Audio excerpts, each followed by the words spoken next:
तो जैसा कि पिछले एपिसोड में हमने देखा था, जाओयान की मुलाकात सीनियर टियानहो से होती है और ये एक एग्रीमेंट पे आते हैं कि ये जाओयान को 1 साल तक प्रोटेक्ट करेंगे। बदले में अपना लड़का इनके लिए एक बॉडी बना के देगा। और क्योंकि जाओयान को यहाँ पर फॉलन हार्ट फ्लेम का एक इसेंस मिल गया था, तो फिलहाल ये रिफाइनिंग टावर में इसे लगा देता है। तो फिर से टावर पहले के जैसा एक्टिवेट हो जाता है।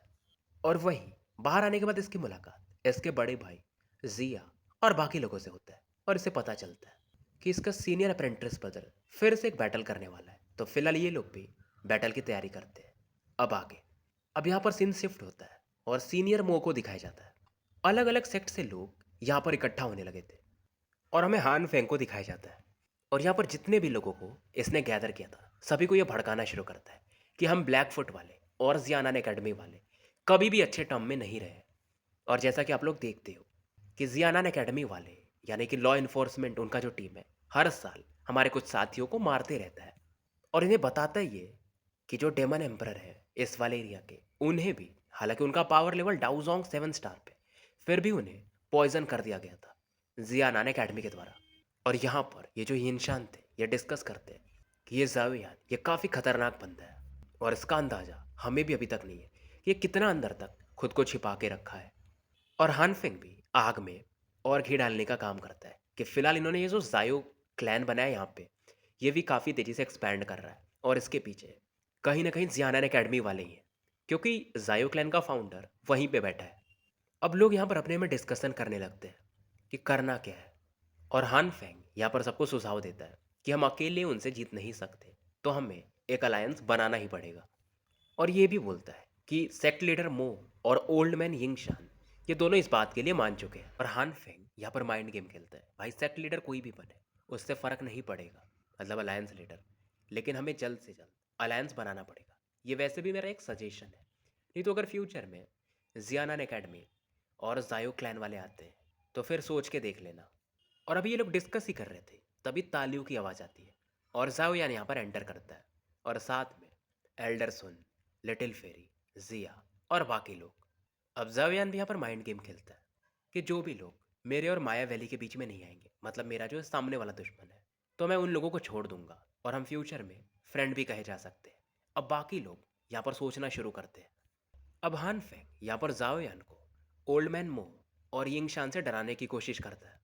अब ओल्ड मैन मो और यिंगशान रिप्लाई करते हैं कि अगर तुम हमें बोधी बीड या जो भी चीज़ है वो अगर दे देते हो तो फिर हमें कोई मतलब नहीं है तुम्हारे मैटर से। अब इस दौरान जो गोल्ड ब्रदर्स थे, यानी जिन्हें हम ट्विन ब्रदर भी कहते हैं, वो ऊपर आते हैं और जाओयान को धमकाने की कोशिश करते हैं, पर जब तक कि ये रिएक्ट कर पाते, जाओयान गायब होता है और दोनों को पलक झपकते पकड़ चुका था। जाओयान इन्हें नीचे फेंक देता है। इस दौरान मो से बात करता है कि तुम्हारा बेटा वो अभी भी कोमा में होगा, और ये अंदाज़ा लगा लेते हैं कि मतलब तुम ही ने मेरे बेटे को पॉइजन किया था। और ये तुरंत ही जाओयान से एंटीडोट मांगते हैं, पर जाओयान बोलता है कि मतलब आपको इस मैटर से जाना पड़ेगा। पर बीच में हानफेंग कूद जाता है कि ये बस हमें यूज़ कर रहा है, इसकी बातों में मत आओ, और आपके बेटे को तो मैं भी डिटॉक्सिफाई कर सकता हूँ। पर जायोयान भी बोलता है कि हानफेंग तुम अपने बारे में ज़्यादा सोचते हो, तुम उसे डिटॉक्सिफाई नहीं कर सकते। और ये ओल्ड मैन मुंह से बताता है कि आपने अपने बेटे को देख ही लिया होगा कि वो पॉइजन नॉर्मल पॉइजन नहीं है। अब ओल्ड मैन मुंह भी कहते हैं, क्या तुम मतलब कसम खाते हो कि मेरे बेटे को डिटॉक्सिफाई कर दोगे इन मैटर्स के बाद। जाओयान भी मान जाता है। हानफेंग मनाने की कोशिश करता है, पर ओल्ड मैन मुंह भी कहते हैं कि भाई मेरे बेटे से ज़्यादा मुझे कुछ भी कीमती नहीं है। और ओल्ड मैन यिंगशान भी यहाँ से अब इनके साथ ही, यानी ओल्ड मैन मो के साथ निकलने लगते हैं। और देखते ही देखते यहाँ से सभी लोग निकलने लगते हैं। अब हानफेंग को गुस्सा आता है कि जाओ यार तुम ऐसे मानोगे नहीं, तो फिर रुको, प्रोटेक्टर जुआन कृपया एक्शन ले। ये तुरंत ही ऐसा बोलता है और पूरे एरिया में एक रेड ऑरा चारों तरफ से फैलने लगती है। यह संकेत था कि हॉल ऑफ सोल का वो बंदा, यानी प्रोटेक्टर जुआन, यहाँ पर आ चुका था। और जायुआन देखते ही समझ जाता है कि ये हॉल ऑफ सोल का है। हालांकि यहाँ पर ये सोल पैलेस बोलते हैं, पर उसका एक्चुअल नाम हॉल ऑफ सोल है। अब प्रोटेक्टर जुआन आते ही जावियान से कहते हैं कि हाँ मैंने तुम्हारे बारे में सुना है, प्रोटेक्टर वो तुम्हारे बारे में बता रहे थे। और जैसे ही प्रोटेक्टर वो का नाम आता है, जावियान को काफ़ी गुस्सा आता है, क्योंकि ये वही बंदा है जिसने मास्टर याओ लाओ के सोल को लेकर यहाँ से गया था। और ये जुआन जावियान से बोलता है, वेस्ट मत करो, टेंशन मत लो, तुम भी जल्दी अपने टीचर से मिलोगे। और ये तुरंत ही अपने ब्लैक फॉग को फैलाना शुरू करता है। और एक फॉर्मेशन को एक्टिवेट करता है जिसमें बहुत सारे सोल्स को देखा जा सकता है। पावरफुल लोग तो खुद को प्रोटेक्ट कर लेते हैं, पर जिनका पावर ज़्यादा नहीं था वो उन्हें कहीं ना कहीं अफेक्ट करना शुरू कर देता है। और एक फुल स्केल बैटल यहाँ पे छिड़ चुका था। जिया उधर अलग फाइट कर रही थी, लिटिल फेरी अलग फाइट कर रही, और बाकी जो भी लोग थे जैसे ओल्डमैन यिंगशान, ओल्डमैन मो, ये भी अपने बैटल में लग जाते क्योंकि एक एक सोल ये काफ़ी पावरफुल थे। और जाओयान के सीनियर ब्रदर इससे कहते हैं अगर ऐसा चलता रहा तो हम यहाँ से निकल नहीं पाएंगे। जाओयान अंदाजा लगाता है कि फॉर्मेशन को डिस्ट्रॉय करना ज़्यादा जरूरी है। अंदर से ओल्ड मैन टियानहो भी आवाज़ देते हैं कि तुम सही पकड़ रहे हो, और इसके लिए सबसे सही है कि तुम फॉलन हार्ट फ्लेम को यूज़ करो क्योंकि ये सोल को बहुत जल्दी अफेक्ट करता है। अब जायोयान अपने फ्लेम पावर को यूज़ करता है और एक वुल्फ जैसा यहाँ पर बीस्ट बनाता है। और जैसे ये बीस्ट दहाड़ मारता है, जो भी सोल्स आगे बढ़ रहे थे तुरंत ही राख में बदलना शुरू हो जाते हैं। और इवन हानफेंग भी हैरान था कि भाई ये क्या ही बेहतरीन कंट्रोल है फायर पे, ये कौन सा फ्लेम है।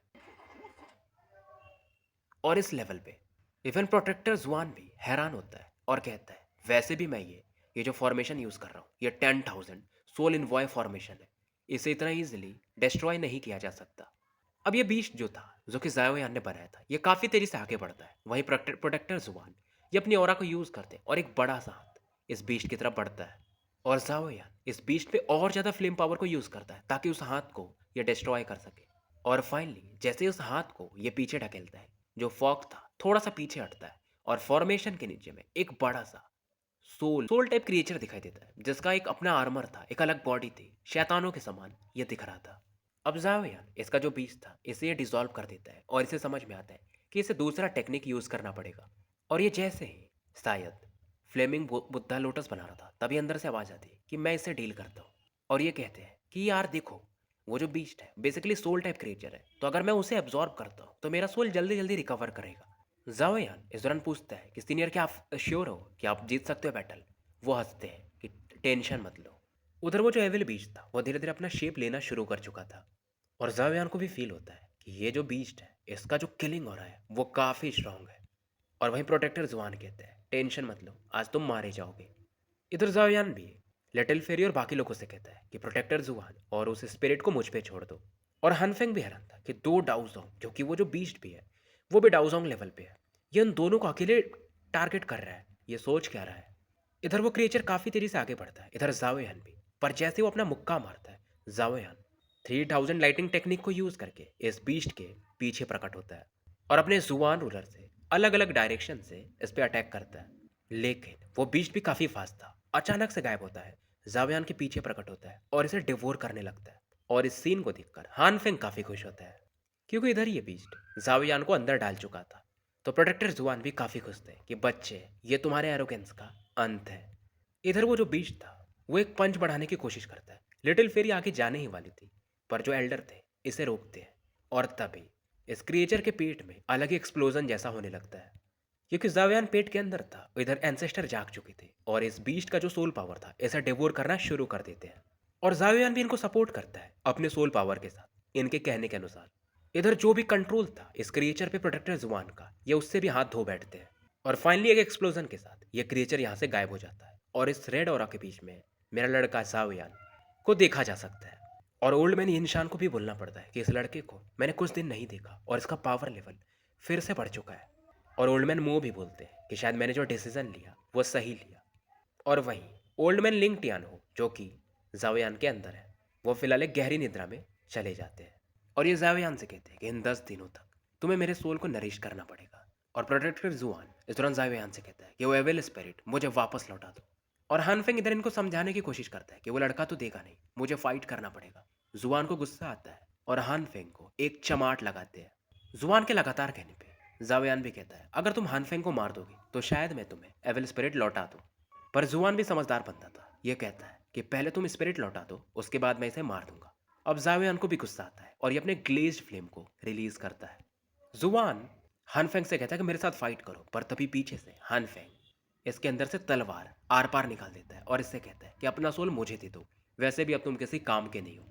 तो स्टोरी यहीं समाप्त हो जाती है। मिलते फिर कल एक नए वीडियो में। और जिन्हें भी the great ruler, martial universe या रेनिगेड इमॉर्टल का नॉवेल पढ़ना है यानी सुनना है तो मेरे फर्स्ट चैनल एन अल्केमिस्ट पे जाके देख सकते हैं, लिंक मैं डिस्क्रिप्शन में डाल दिया हूँ।